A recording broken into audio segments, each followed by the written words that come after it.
السلام عليكم dhalinyaro soo dhawaada waa macalin maxamuud cashkan wuxuu ka mid yahay casharada ereyadaha aynu ka qaadanayna college-ka Cilmi Academy halkan waxaynu ku baran doonaa 10 erey oo aad muhiim u ah sabuuradu waxay qaaday 7 erey 10 ereyna dib baynu kaga darsan doonaa haduu Ilaahay idmo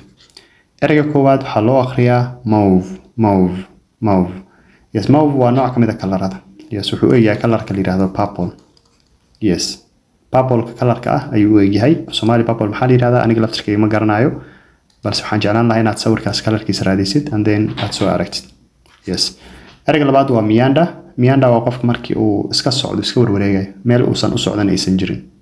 yes wanda ay isku macno yihiin wanda you are just going around and you don't know where you are going ama room yes qof markuu iska soo socdo uu meel cad uu u socdo aysan jirin iyada mianda waa la isticmaalaa hadalkana waa la mid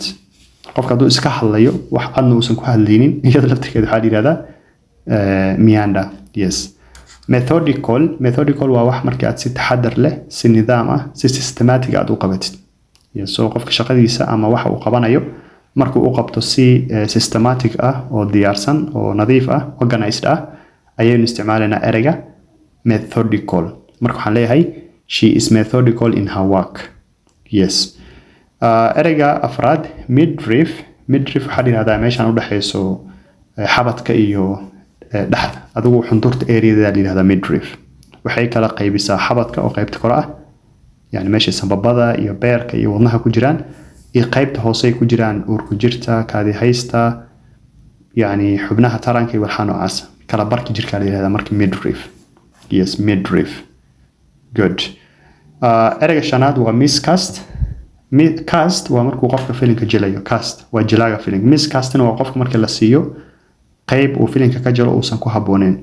soo adiga oo aan ku habooneen atoora laga dhigo ba qaybta filinka waxa laga sii qaybta atooranimada that's a miscast yes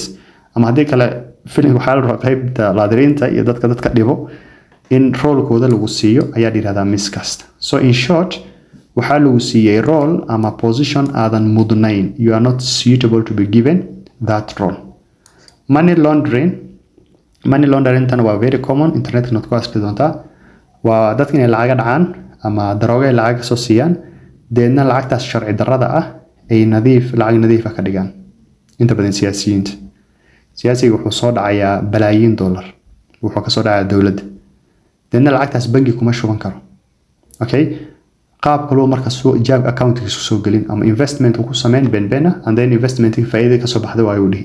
so money laundering la yiraahdaa waa lacag la soo xaday oo illegal ah oo la nadiifinayo yes monochrome mono waa hal chrome waa color marka waa hal color marka isticmaashid hadii shaatiga aad xiran tahay uu yahay monochrome it means waa hal color hadii maxay ahayd let's say for example sawirka qaadaysid waa hal color yahay ama design-ka waa monochrome yes so waan tirtirayaa si aan maxay ahayd saddex erey kale ugu daro aynu 10 ku dhameystirno waxaan leenahay morose yes morose waa qof markuu murugaysan yahay ama depressed waa qof markuu murugaysan yahay morose iyadana waa qof markuu murugaysan yahay murugo yes good morpheme waa erey sagaalaad luqadda markii laga hadlayo tusaale ereygan unhappy aan soo qaato unhappy waa ereyga markii la kala jarjaro qaybta ugu yar ee micno sameyn karto yes for example happy amal that's the smallest unit of that word that can make a meaning ereyada markii la kala qaado inta badan linguistics lagu bartaa linguistics waa barashada luqadda so luqadda markii ereyga la kala qaado qaybta ugu yar ee micnaha sameyn karta la yiraahdaa morpheme yes morpheme okay the last word ereyga ugu dambeeyo aynu ku tobanaysanayno waa morphology waa qaabkii wax u samaysan yihiin ama ereyga qaabku u samaysan yahay the word structure the study of the word structure so ereyga qaab u samaysankiisa marka baratid ama xayawaanka qaab u samaysankiisa ama dhirta qaab u samaysankeeda la yiraahdaa morphology